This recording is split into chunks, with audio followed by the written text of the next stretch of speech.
Hey guys, what's up? Finger Blaster here, and today I'm bringing you a little bit of Domination gameplay from Call of Duty Ghosts.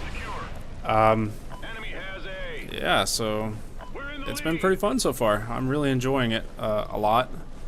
I didn't think I would, but I am. I've actually played this a lot more than Battlefield 4, and Battlefield 4 was really the game that I was anticipating. But, you know, Call of Duty's always had that really addictive gameplay style where you really feel like you need to keep going back and doing more and more and more. I just prestiged, I guess, you know.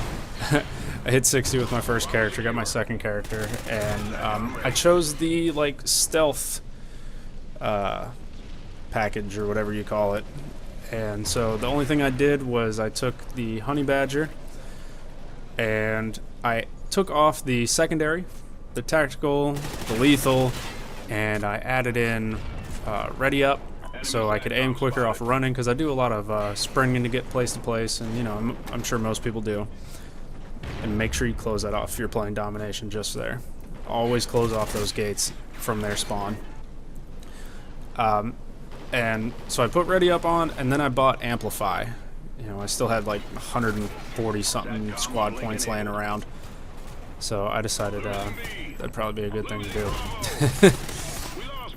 So amplify is really crucial. If you guys haven't really noticed in Ghost, the sound is really, really good. Like, you can always tell where people are due to their footsteps, and with amplify it just makes it that much better.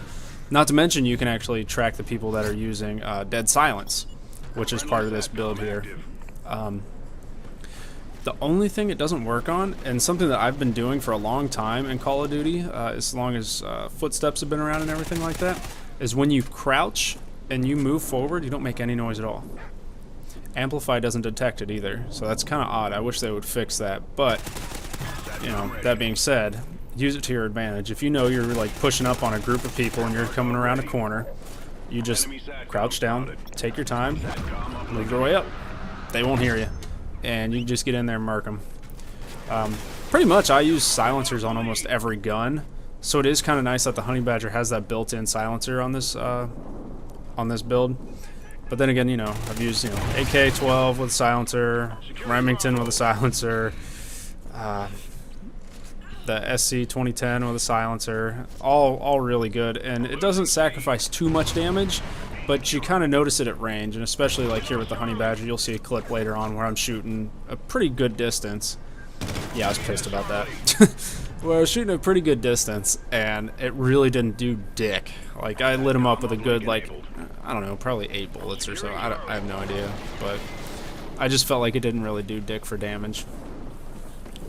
One good thing about the pre-made kill streaks in this one, like what it automatically gives you, the Satcom, the dog, the maniac, they're all really good kill streaks and very viable. I think the dog's extremely underrated. If you know how to use them right, you can really get some good kill streaks going. Just using him, just like you use amplify, you know, letting you know when people are around, and he'll really watch your back. And if you got to reload and somebody's been shooting at you and you've been shooting at them and you got to duck behind and reload, he'll run out there and tag him for you. And, you know, that's always good. So, Riley's actually really good in this game. Although he can be kind of a dick if you're, you know, going up against one and you don't see him and you run around a corner and you just get ate by a dog. That always sucks. You know, I don't always play like this stealthy style, like more reserved gameplay where I'm kind of sitting and listening to people, trying to sneak and stuff like that. You know, I'll whip out the bulldog every once in a while and just run up in people's faces and fuck shit up. Same with like some SMGs, shit like that. But for the most part, I guess I kind of play like this. But yeah, this is my first time actually using this Griffin in the care package. It's actually really good. This is, once you get the hang of it though, it's really tricky at first. Like, I felt like the Helo pilot actually worked better than this. As far as like controllability, but once you get the like first time controllability, but once you get the hang of it, it's actually pretty easy. I do fuck up here in a little bit, and I see how to ascend, but you know, I was really just trying to get in there and get some kills. I wasn't really reading, and well, Well, you'll see in just a second. Yeah, once it starts doing this, you can't really read too well of what it's saying, and I'm like, oh shit, what's descend? And, you know, it's shift, by the way, in case you're wondering. So if you go out of range, you will get fucked, and it will cut your kill streak short, which sucks, because, you know, it was doing pretty good. But the helo pilot's really fun also. I got into a game of Domination on Stonehaven. Oh yeah, hey guy. Domination on Stonehaven yesterday, or day before yesterday, and I must have just got really fucking lucky, but I played really reserved, and I used I think it was really similar to this build right here, this layout, if not identical. I can't remember, but it was really close because I was using Honey Badger, Red Dot, foregrip, you know, standard stuff, using the silence, stealthy shit. And I was playing on Stonehaven and just really played really reserved, and I was using Attack Dog, Battle Hind, and Helo Pilot.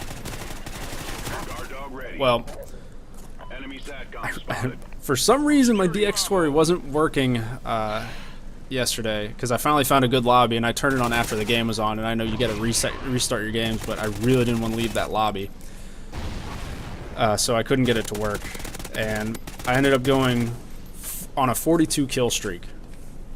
It was 42-0, and yeah, Helo Pilot on that map is fucking intense.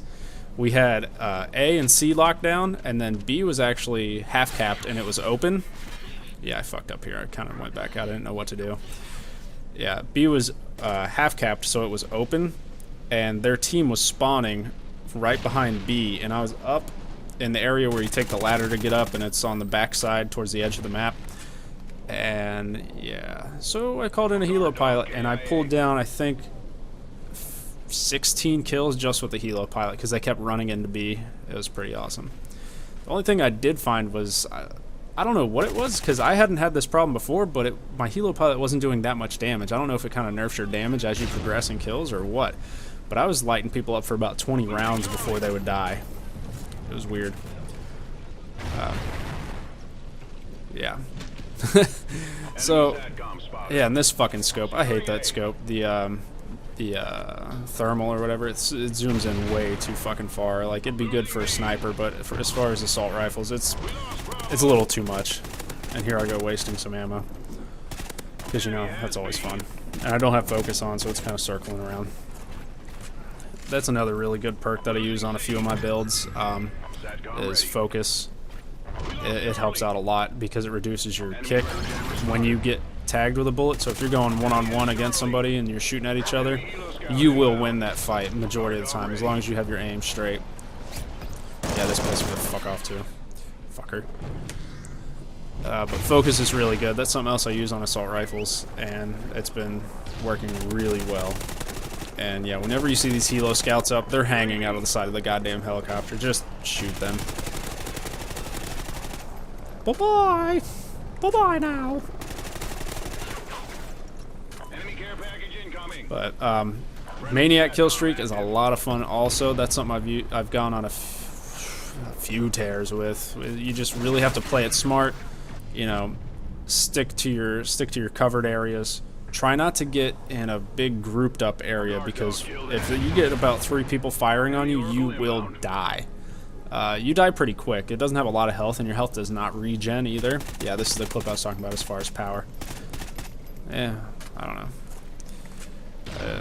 Yeah, but Maniac is a lot of fun. Make sure you use your throwing knife. A lot of people I see, I've watched a lot of clips on YouTube and stuff like that, obviously, and I see a lot of people not using the throwing knife. You really got to use that, because when you get in that mid-range, when somebody pops around a corner and you're just too far away, you really just got to be ready to throw that thing and just make sure you pick it back up, because it is crucial. Crucial.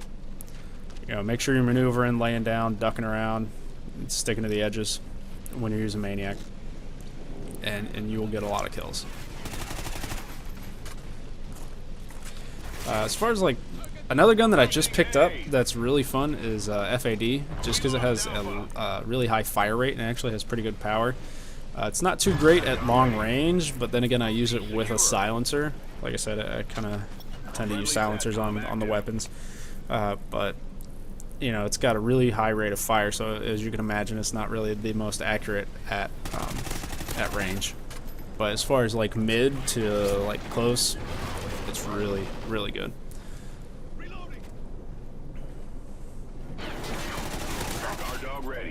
Yeah, I thought I was gonna lose that fight. Fucking people corner camping. It's the only thing I'm kind of upset with that is, you know, corner camping, the leaning and stuff like that. You can run into people like that where they're in cover back behind a room, and as soon as you come through, they're just plop dead. But that's to be expected, I guess, in these kind of games. I myself, I try not to camp too much, but you know, you still got to play reserved here and there to make sure you get your kill streaks. But make sure you PTFO, get those fucking objectives, and I will talk to you guys later. Peace.